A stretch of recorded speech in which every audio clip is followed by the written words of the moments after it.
and welcome new and returning viewers to episode 12 of the WoolJewel podcast. I'm Caitlin and this is a knitting podcast and I'm coming to you from Steinwinde, Germany, where I live with my husband and my cat. Best ways to get in touch with me are through Instagram and Ravelry, and I will link to my accounts below. And I'm going to start today's episode with some kind of sad news. My bonsai is totally dead. He's in the trash. I just threw him away. I don't know what happened. I think it just got, I don't know, it started turning brown. I felt like I was watering it enough, but it just kind of like dried out and I didn't know what to do. So I tossed it, and instead of that, I'm just gonna show you this guy instead. Let this spiky cactus fill the bonsai hole in your heart. I thought that that was gonna be like a cute thing and we were all gonna watch this bonsai grow up together, but I murdered it really quickly. I'm really sorry. I'm more sorry to the bonsai. I brought the seeds over from California and that's the only one that grew, and so I feel like my connection to California is like dead now. Okay, anyways, so before I jump into the main portion of the episode, I'm just gonna mention my KAL that's running, co-hosted with Taylor from Wool Needles Hands and Celeste from Yarn to Table. We're doing the Great Unravel 2017. So if you want to unravel a thrifted sweater and use the yarn to make something new, join our knit along. We are officially extending the deadline to July 17th. Yeah, so there's definitely still time to unravel a sweater and knit something up with it. I'm gonna have 2 prizes to give away. One for all the FOs, and then a second prize that I'll be drawing from all of the people who submit garments. It's a really great knit along because you have 3 chances to win something. You can enter your FO into all 3 podcast groups. If you want more information on that, go check out my Ravelry group. All the rules and stuff is there, and then you can also go watch the other 2 podcasters. They have some really helpful info on unraveling and how they're getting into the project and everything. So I also want to announce this sock KAL that I'm starting. It's gonna run through the end of 2017. This is for people who are knitting socks and they don't have another knit along that they're entering their socks into. The 2 main sock knit alongs I'm kind of thinking of are the Yarngasm Box of Socks KAL and the Shorties in a Shoebox KAL from the Girls in the Yarn Cafe podcast. I knit a pair of socks a couple months ago and I realized that that pair of socks did not fit into the requirements for either podcast KAL, so I'm doing my own. For anybody who knits socks that don't fit into the requirements for any of the other knit alongs, or if you want to do a sock knit along but you're not watching those podcasts so you don't want to participate in those, join mine. This is a super, super casual knit along. The only requirements are it needs to be a pair of socks, they need to be finished, and you are not allowed to double dip for this. So this is just for any of the socks you knit that you want a chance to win a prize for, but you don't have any other opportunities to do that. Yeah, I don't have prizes picked out for that, but I'm gonna be drawing on January 1st, 2018, so I'll probably announce prizes throughout the year as I find stuff to give away for that. So I have one thing I wanna ask you guys before I jump into the episode. I want to know if the show notes are worth it. Whenever I'm uploading an episode, I feel like it takes a long time for me to go through and write down everything I've talked about and go find the links for everything. Do people actually use those, or do you just kind of watch the episode and like not bother? I'm super happy to put in the time to do it, but if it's something that people don't even like think about or care about or look at, then I'm just not gonna do it anymore. It just takes a long time and it already takes me forever to edit an episode. So leave me a comment, let me know if that is something that you appreciate podcasters doing, or if you super don't care about it at all, let me know that too. I just wanna know what's helpful for you guys.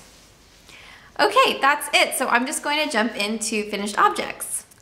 If you're following me on Instagram, this is old news, but I have finished my So Faded sweater by Andrea Mowry. I only took a couple weeks to finish this. It went by really, really fast. I've never knit a garment in fingering weight before, so I was really excited, and I am in love with the fabric and I love wearing it. It's super lightweight. It's actually really hot today, and this isn't too warm. I actually feel pretty comfortable in this.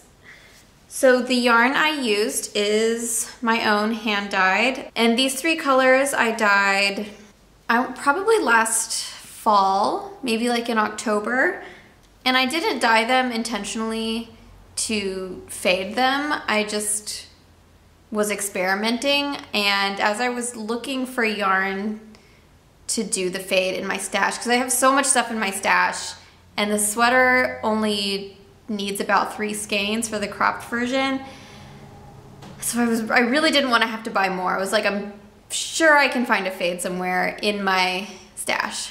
The problem was I was finding fades that looked good, but none of the bases matched. I don't mind mixing brands, but if the fiber content is different, I think that it makes the fade not fade as smoothly. So I wanted them all to match, and then I realized I have this cubby full of my own hand dyed that I like never get into.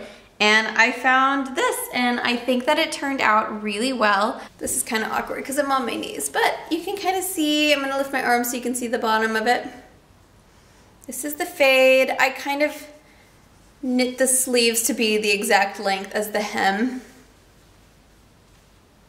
I'm super happy with it. I don't usually knit the same pattern more than once because I get bored easily doing that, but I really liked this one. It went by really fast and it was really simple, so I think I'll be making another one, but probably with a more splashy fade or like something with more exciting colors, because I think this is really beautiful, but gotta have my knee on. So I knit the size 38, and after casting off, I took some measurements, and it turns out that laying flat, it's 20 inches across, so I guess that means its circumference is 40 inches, which is fine. It does have a little more positive ease than I was expecting, but I still really like it.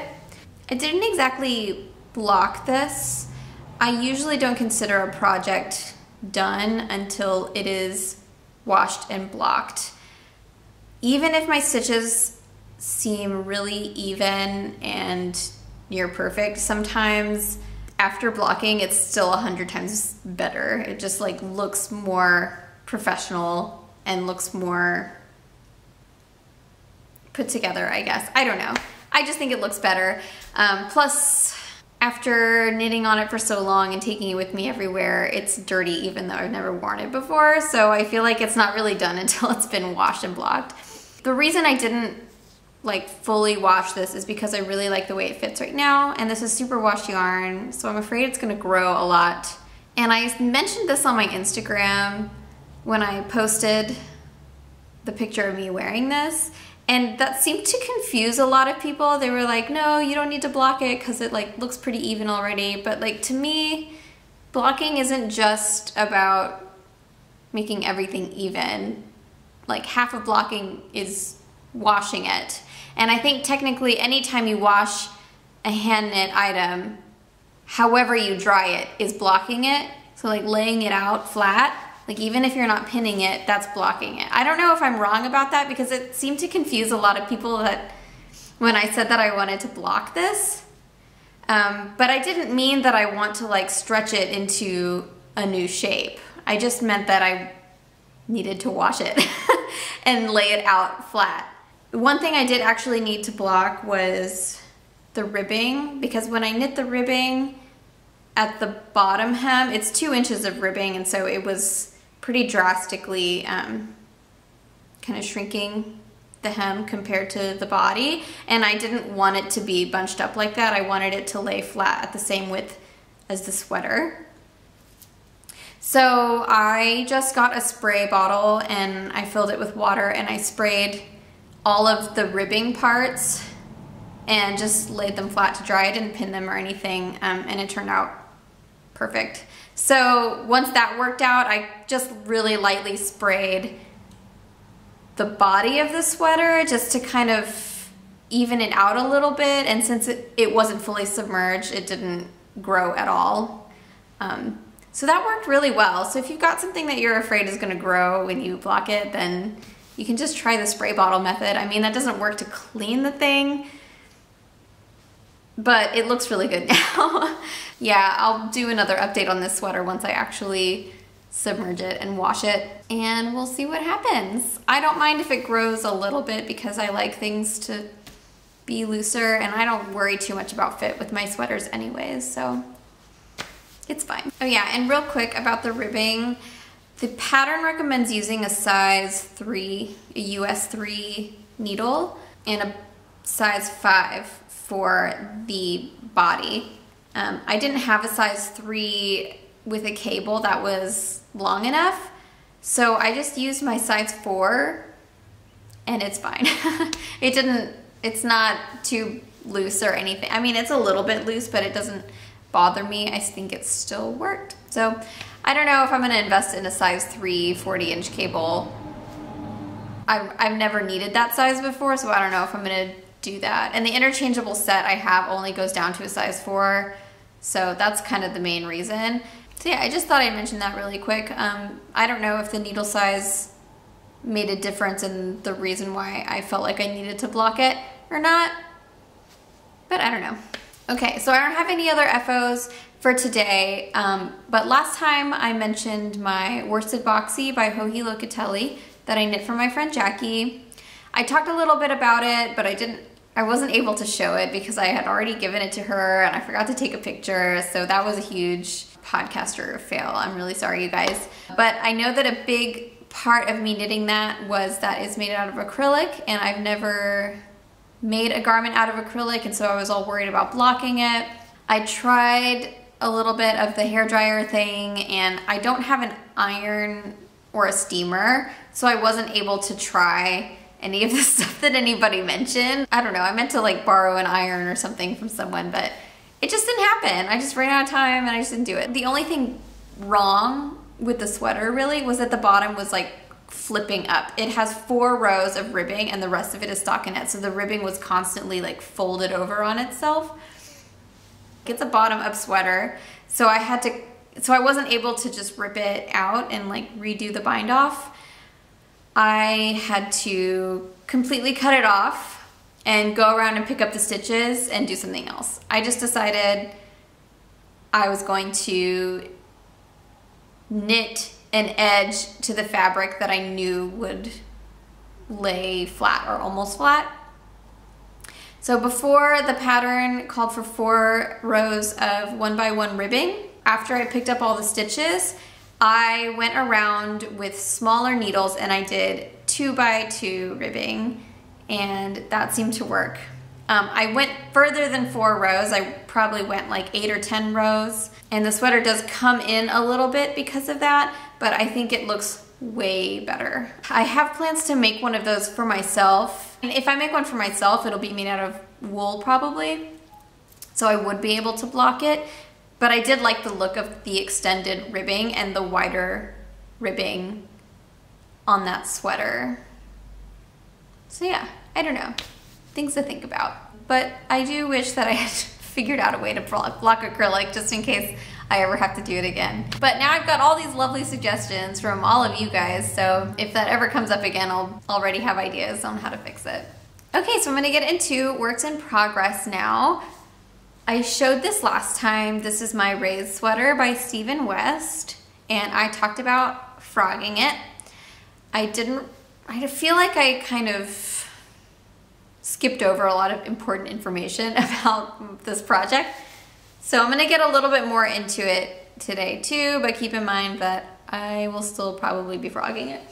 If you haven't noticed, I'm keeping my projects in my new Fringe Supply Co. Porter bin, which I super love. There's lots of fun stuff in there, but it's amazing. This is like my dream knitting organization container. I keep it next to the couch, and I just kind of drop all my needles and projects and stuff in there when I'm done knitting. I spend a lot of time on my couch knitting, and the yarn ends up all over the couch. There's like needles and cables and stitch markers everywhere on the couch.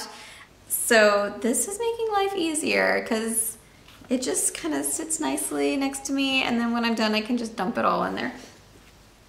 But I was super excited to get this because I posted this super grainy photo of my field bag, my yellow one, on Instagram, and I tagged it, and they have a monthly giveaway where they choose photos that they like that people have posted of their bags, and then you win a gift certificate to their shop. And I was like, what? I was so surprised because I had posted it at the beginning of the month and I had kind of even forgot about it.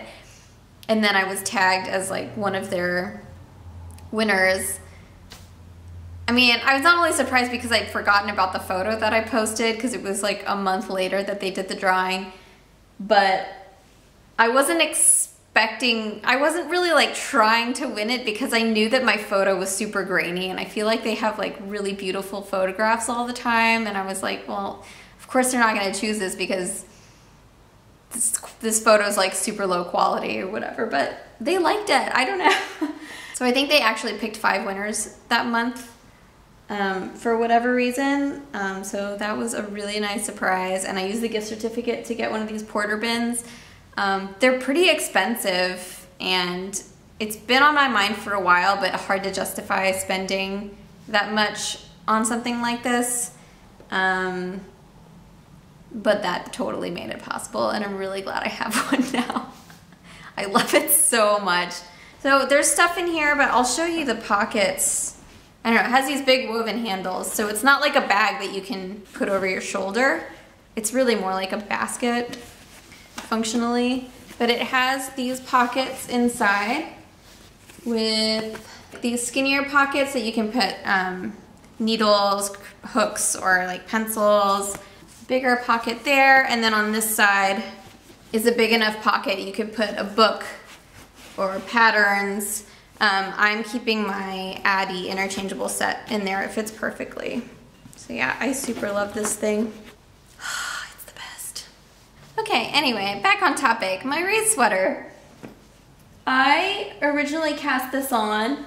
My yarn is super tangled now after getting excited about that bag. I'm just not gonna mess with it, it's super tangled. So I cast this on originally to join the Steve & West knit along that Becky from Stringing It Together and Hannah from the Crafty Chat podcast are doing. I don't remember what I said last time about this sweater, other than that I wasn't super thrilled about how the colors are turning out, but I have been wanting to knit this sweater for a really long time. It's been in my queue. I've had the pattern for a long time. I really love the look of it, but I never actually did it because it requires a lot of DK weight yarn, and I had a lot of worsted and fingering, so I was like, I just need to gather a lot of fun DK yarns that I can throw together for this crazy sweater. So I've been doing that for like a year. I've picked up a DK skein here and there. I've accumulated quite a bit of colors that I all thought would look really awesome in this sweater, and it's taken me a long time. I was really not smart about this because I never bothered to knit a gauge swatch. I was so excited about this sweater and about this knit along. I was like, it's finally time to do the Reis sweater. And I chose 2 DK yarns to knit up a swatch, and I absolutely hated the fabric. It was super dense. My gauge was way bigger than it needed to be for this sweater, and I was not about to go down a needle size just to get gauge, because if I did that, then it would have ended up more dense of a fabric. So I am knitting this sweater in fingering weight yarns. So now I've got all this DK stuff in my stash that was meant for this sweater that I am not going to put into this sweater. So I will have to figure out something else to do with all of that. But it's just like, I don't know, I spent like a year accumulating all this yarn just for this sweater without ever checking to see if I actually want to use DK yarn. It was a little bit frustrating. But hey, now I've got a lovely DK stash.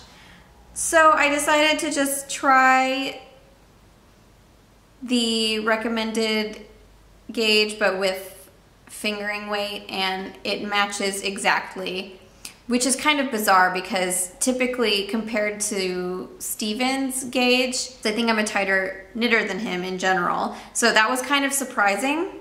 But now that I have got this much knit up, I like this fabric a lot, and I would not want to wear it if it was any thicker than this, because that would just be too dense, I think, for what's going on in the sweater, and I don't think it would be as comfortable to wear. Anyway, so now I know that I want to do it in fingering weight, but I'm not loving these colors. I think I'm just gonna frog it.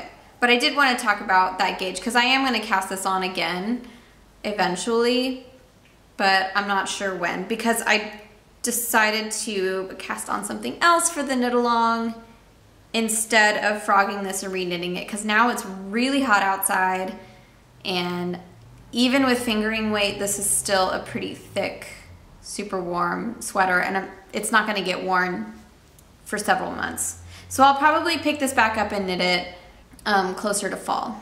I mentioned that since I'm not doing that for the knit along, I'm doing something else now. Let me tell you a story about how I came to choose this project. I spend a lot of time browsing Ravelry for stuff I've never seen or stuff that I'm excited about that I want to cast on as my next big thing. Sometimes I feel like I spend more time browsing Ravelry than actually knitting. But the other day, I was like totally in the mood for just something totally new. And so I was browsing Ravelry and watching TV for like 3 hours, and it was getting really late. It was probably 1 a.m. and I was tired of looking at patterns. So I was like, I have a list full of things I've favorited already in my Ravelry account. Why don't I just look through the things I've favorited already and choose something that I know that I'm already excited about? So I jumped in there, and really close to the top was the Stephen West Parachutey. Just saying it makes me happy.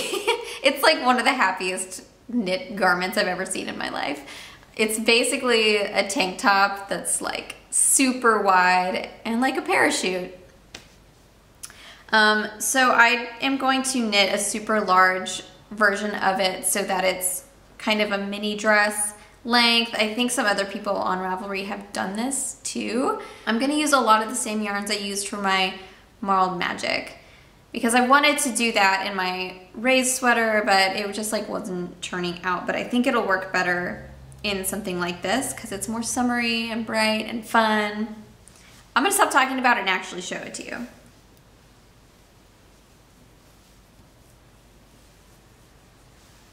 Here it is. So I get this thing that I like to call spontaneous nocturnal castonitis, where, like I said, I spend a super long time browsing patterns, never finding anything that I want to do. And then like right when it gets to be the time where I'm tired enough to go to sleep, I have this brilliant idea and I can't not cast on right away. So I cast on in the middle of the night. And then once I cast on, I can't not knit like the whole first section. I can't just cast on and then not do it. So then I'm up till like 3 or 4 or something, and it's crazy. It doesn't happen all the time, but it has happened enough that it's like a thing. So this is the result of my most recent 1 a.m. spontaneous nocturnal castonitis. And I love it. And of course, since it was super late night, I knit it backwards. This is supposed to be the left side, so the neck is supposed to be up here, but I accidentally put the neck shaping on this side. So this will be the right side because I think it's totally symmetrical, so it doesn't really matter. The front panel is all vertical stripes and this kind of like diamond-y shape. And then the back is all horizontal stripes. And I've seen some people in their Ravelry projects use like a mohair to make it partially see-through. And I think that's a really cute idea. It's so big and drapey that I have to wear something underneath it regardless. So I'm not worried about it being see-through because there's no way I would just wear this by itself. Yeah, I'll definitely wear like some shorts or like a mini dress underneath it or something. But yeah, so this is what I'm going to enter for the Stephen West knit along, which I think they're calling the Keep Knittin' Kitten KAL. Yeah. Please let me know if you also suffer from spontaneous castonitis, because sometimes it makes me feel like I'm crazy. I don't know. I just like get so excited. I don't know if like maybe a part of me worries that if I go to sleep, I'm gonna forget my brilliant idea and it'll never happen. It's a good thing that I work in the afternoons and evenings and I don't have to be up for anything because this always happens in the middle of the night. Okay, so my next whip is my crochet granny stripe blanket. I didn't actually add any more scraps to this blanket, but I didn't really talk very much about it last time other than the fact that I'm doing it and I was using scraps mostly that were gifted to me. But I did want to mention that like I am not a crocheter, you guys. I know how to crochet, like do a single crochet edge on something, and I know how to make a chain. Like I know how to do certain stitches, but I don't really know how to put them together in a way that will make a thing. I can crochet a flat circle, and after the circle is there, I can make a basket out of it. That is all I know how to crochet. Like I'm more confused by crocheting a rectangle shape than a circle shape. I don't know why. That always seems to surprise people, but I'm like, I don't know. It's just easier to like go around in a circle than like to turn around and go back. I don't know, it just makes more sense to me. Anyways, I forgot who it was and I'm so sorry, but my computer's not nearby, so I can't look up who it was. But somebody asked me in the Ravelry group what pattern I'm using for this. And I'm not using a pattern mostly because I don't know how to read crochet patterns. They've confused the heck out of me. So what I did was I YouTubed some tutorials. I just did a YouTube search for granny stripe crochet blanket or something like that to see if there were any tutorials out there, because I could at least recognize from most people's blankets that it's just the same stitch over and over again. So I really just needed a tutorial for how to do this stitch. I don't even know what the stitch is called. That's how little I know. So I was watching Hannah's tutorial from the Corner of Craft, which is the YouTube channel where she does her Crafty Chat podcast. So she has some tutorials for like all different kinds of things. She has a great channel, but she had one for this blanket. So she went a little bit fast for me because I don't know anything about crochet. So I just watched it a couple times and tried to follow along, and now I have a blanket. So if anybody's wanting to make one of these and you're not a crochet person, but you're a knitter, don't be intimidated. Like once you get this one pattern repeat down, then it's super easy, and I really like the rhythm of it.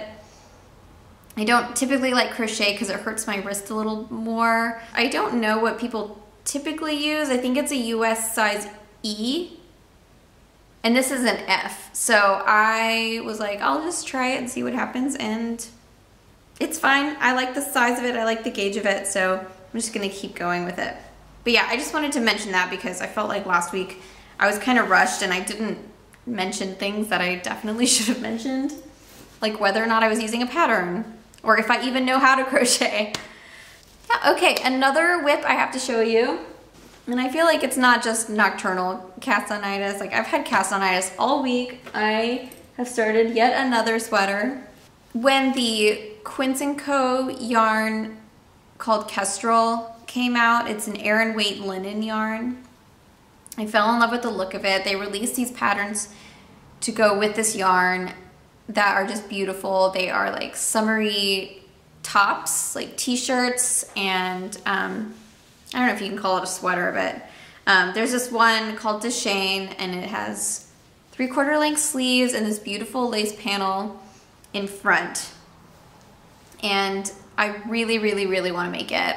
Like the moment I saw it, I knew I was going to cast it on at some point this summer. My main problem is I really wanted to use the recommended yarn, the Kestrel, but it's expensive. It's like quite a bit, I think, to make a larger gauge summery top. It was a little more than I wanted to spend. So I've been looking for a substitute yarn that I thought would be equally pretty. But it's really hard to find linen in that larger weight, that Aran weight, instead of like a fingering or a DK.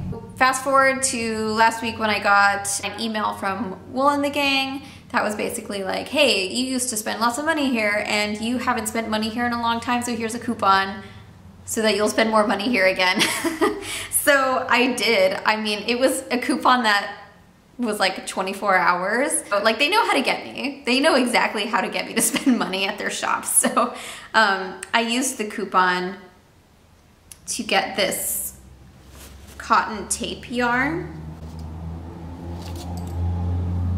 And it's actually a Rowan yarn. It's called Rowan Stone Washed. So I don't know if like these colors or this yarn in particular is only sold at Wool and the Gang or something, because I didn't realize that Wool and the Gang occasionally has yarn on their site that's not their own yarn. So I don't know if this is exclusive to them or not. And if I had bought this yarn without the coupon, it would have ended up being really close to the same price as the Kestrel, enough for this sweater. But with the coupon, it made it worth it. So I got enough to make this. It's a tape yarn, so it's like this flat cotton fabric strand, but it knits up really nicely. So the best part about this top is this lace panel. I'll hold it up against the white background so you can hopefully see it. I just think it's so pretty, and it looks really wide because it is, but it's like a wide boxy top with short little sleeves that you attach. So I think the construction's like really simple. I ended up knitting an extra, I'm doing the width of the small, but the length of either the medium or the large. I don't know. I just did one extra pattern repeat of the lace panel. I think that if I didn't have such a large chest, then the size small length would have been the perfect cropped length. But I was holding it up in the mirror, and yeah, it's not blocked yet, but I was holding it up in the mirror and it was like absurdly short. So now that I've added on the extra repeat, I think that I'm not gonna have enough yarn for this. So I'll have to order more, and I'm kind of bummed because I need to order more, but I don't have the discount anymore. Yeah, but the back is just this regular stockinette. I'm almost out of yarn, and I'm not to the length yet, so I won't even be able to knit the sleeves. I have seen some people on Ravelry that have knit this without the sleeves, and it makes a really nice t-shirt, but I think that the sleeves add a lot to the look of this, and I think it'll be more versatile if it has the sleeves. I'll be able to wear it into the fall. So that's my idea. Also, this project has made me realize how annoying it is to knit a sweater with 50-gram balls of yarn. Like, so many extra ends. It's so unnecessary. Not just because I'm lazy and I don't want to weave in the ends, but it's actually a waste of yarn. When you have more ends to weave in, you have to leave like a good 6 to 12 inches extra. And then also for something like this, you definitely don't want to connect the yarn in the middle of the fabric, because I think with this type of yarn, it will be really obvious if you're weaving in an end in the middle of the fabric. So you have to do it on the edge. And if you don't have enough to get all the way across, then you have to leave this super, super, super long tail on the side. I don't know, it's just really frustrating. It doesn't make sense to me. And I'm also just like really annoyed that I don't have enough yarn and I have to buy more. Overall, I super love this project. Those are just minor annoyances. Even as much as I love this yarn, the fact that it comes in 50-gram quantities means I'm not going to be buying it again. I really like the feel of it. It's kind of like the feel of linen, but it's cotton. I like the stone-washed look, but I would only ever use this yarn to knit a garment, and knitting a garment with 50-gram balls is just not practical to me. Okay, I'm gonna get into fluff stuff. I actually have a few things I wanna talk about today, but I'm starting to run out of time, but I'm gonna do my best. So the first thing for fluff stuff is a little bit of horizon knitting, and I mentioned my Find Your Fade last time, and since then I have compiled most or all of the yarn that I'm going to do for my Find Your Fade. Yeah, like a million years after the pattern comes out and everybody's knitting it. So if you follow me on Instagram, I posted a photo of the fade, and the last two colors I'm not totally sold on. So I might be replacing them, but I have the whole shawl to knit basically before I really have to make that choice. But here are the colors. I am not gonna hold them up in order of the fade because that would be impossible. But here's what I've got.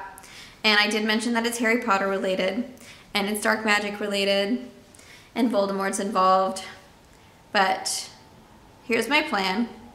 I've got a skein of yarn for Voldemort, and I've got a skein for Harry, and all the other skeins of yarn I've got for this fade represent a Horcrux. I'm doing a Find Your Horcrux shawl. Oh, by the way, if you are one of those people that like hasn't read Harry Potter yet and they want to, these are major spoilers. Just saying. I'm gonna talk about what all the Horcruxes are. I'm gonna start off with my Voldemort yarn. I chose this because this really bright neon green reminds me of the Killing Curse, because I think it's like a bright green flash of light, and also when Voldemort is dueling Harry, his wand emits this like bright green light. I guess because he's doing the Killing Curse. Anyways, this is my Voldemort yarn, and this is by Dragon Hoard Yarn. Tristan from the Girls in the Yarn Cafe podcast dyed this. It's going to fade into this. This is MadelineTosh Dandelion, which is it's a 90% merino and 10% linen. So it has this kind of like fluffy linen stuff coming off of it. This is for the snake. This is the Nagini yarn that I'm doing. So those are gonna fade. And it's funny, this is actually the only like solid-ish or semi-solid color I have. I really struggled with the snake yarn because in the movies, she is kind of this greenish black color, I think, but in my mind, she was more like a giant grass snake, like a kind of a bright green and yellowy color. So I couldn't decide if I wanted to do that color or the color in the movies, but I think the darker color ends up fading much better. So after this, I am going to fade into my yarn for the ring. I think on the camera it's coming out more blue, but it's kind of like a teal emerald color, and this black and gray. So that's for the ring. And then after that, I'm going to fade into this one. So this is to represent the diadem, which was Ravenclaw. So I wanted blue in there because of the Ravenclaw colors.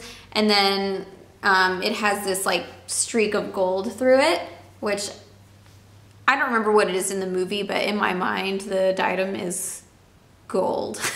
So that's what I'm going with. After that, I'm fading into this color. Oh, I forgot to mention, this is also Dragon Hoard Yarn. And this guy is Piratenwolle, which is a German dyer, and she makes these amazing colors. and all of her sock yarn is like 11 euros or something for these great colors. She has an Etsy shop, I'll link to it, but she's kind of my new favorite. It's not merino like most people are used to, I guess, with their like fancy hand-dyed yarn. So it's really toothy, but my friend Melanie is knitting up a shawl with this yarn, and it is like, it feels really great. It's much softer when you knit it up, and I'm sure it'll be even softer after you wash it. So this is another Piratenwolle, which I'm fading into, and this is for the cup Horcrux. This is for the Hufflepuff cup. I kind of wanted this like gold tarnished color. So those are gonna fade. And then the cup is going to fade into my Harry Potter yarn. This yarn I chose, I had the hardest time finding Harry yarn because I thought in my mind, if I could think of colors that represented Harry, it would be Gryffindor colors. So like the crimson and gold. And then I would want green for his eyes and black for his hair. And if you think about it, crimson and gold and green and black are not really colors that you would want to put together. But I was browsing like all of the dyers that I could think of off the top of my head to see if they had these colors, and I totally found it. I'm considering this base color, this kind of like creamy goldish color, that's my gold, because I wasn't gonna get any closer than this. And there's a little bit of purple in here, but I have the crimson, and I have the green, and I have some black, so close enough. And this is from LoloDidIt, and this is the colorway, the Burrow. And I thought, you know what, that's totally appropriate, and so I'm getting it. So I'm really happy with it. So these are gonna fade together, and then after this is where I want to fade into my yarn for the diary. I dyed this myself, and I'm not thrilled, did not come out the way I was expecting it to. I wanted to dye a brown, like if you're kind of thinking about a really old leather book or diary.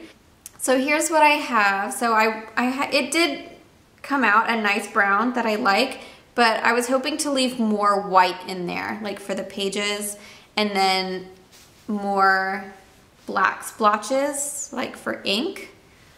So I think I'm gonna try dyeing this again, but just not go crazy with the brown. I'm gonna try to leave more white than what I have, and I'm gonna just put more black splotches in there.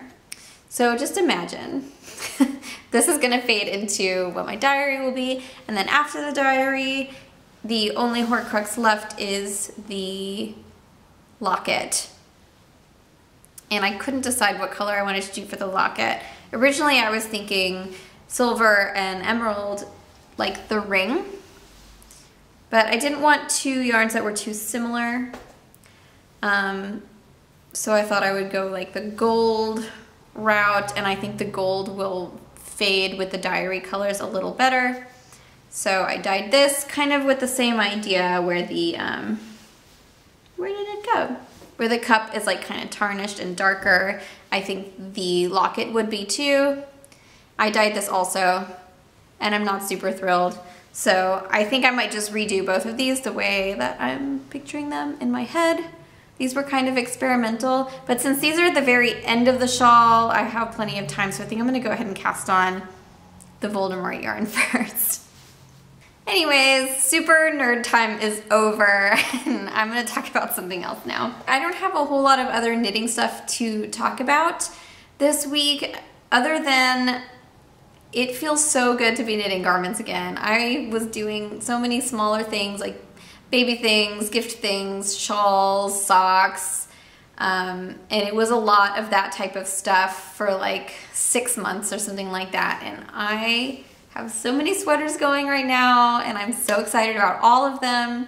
And after binding this off and putting it on, I was like, yes, I'm back. Everything is right in the world again because I'm knitting sweaters. So I'm just gonna run with that feeling. I'm probably gonna cast on quite a few tops. Maybe not sweaters, but like some summery garments, because I've knit a lot of warm sweaters before, so I think I'm gonna go for some more summery stuff for now. After I'm realizing it only takes me a couple weeks. So if I have a lot of knitting time, it only takes me a couple weeks to finish a garment. So hopefully I can bust out a lot of summery stuff before it gets to be 1,000 degrees outside. And yes, it does get hot in Germany. The awesome thing about summer in Germany though is that the sun stays out until like 10:30 p.m. It's amazing. Summer is great. Super long days. The only problem is like when the sun is out that long, it makes me stay up super late, which is not going to help my Castonitis probably. It's probably going to make it much worse.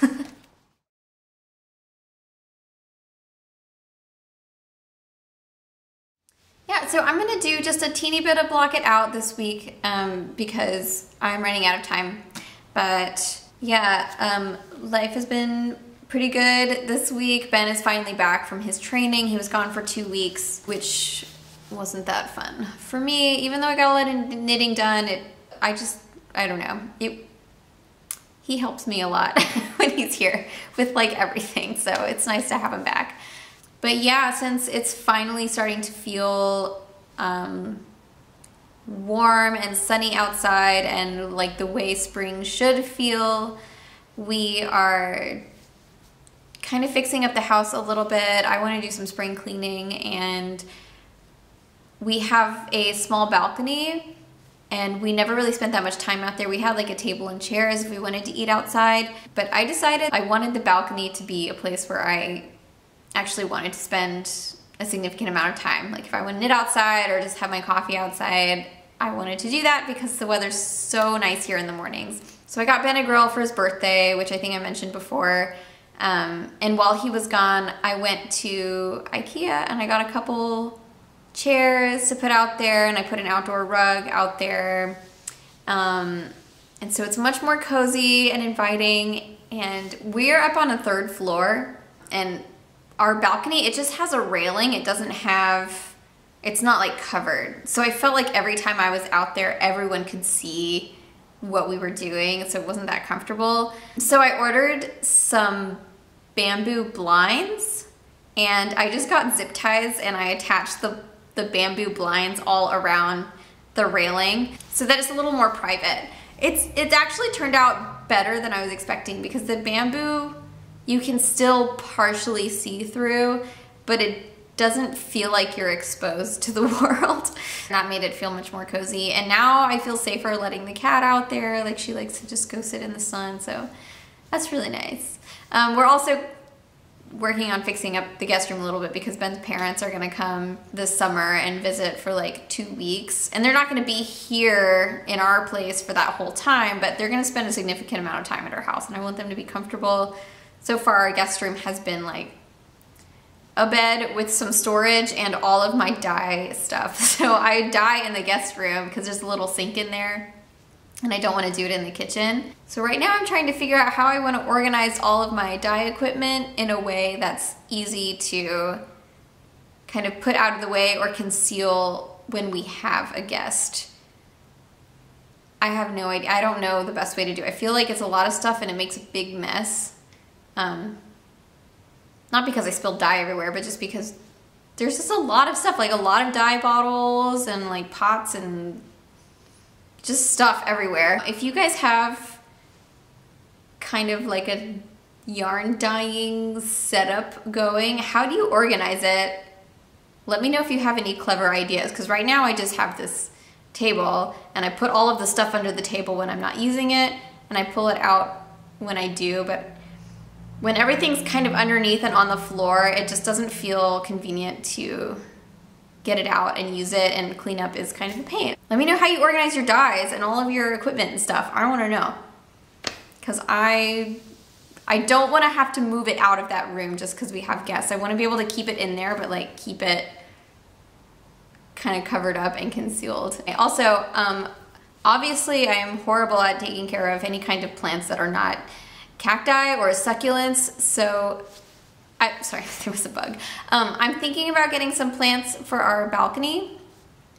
So if anybody has a green thumb out there, what kind of plants do you recommend for putting outside that are super easy to take care of but look really nice and are not huge? I have these two things that hang over the railing, and I just want to put a couple small plants that are like really pretty. And I wanted to get flowers, but I just have this feeling that flowers are delicate and I will kill them immediately. So let me know if you've got any suggestions of stuff that's easy to take care of.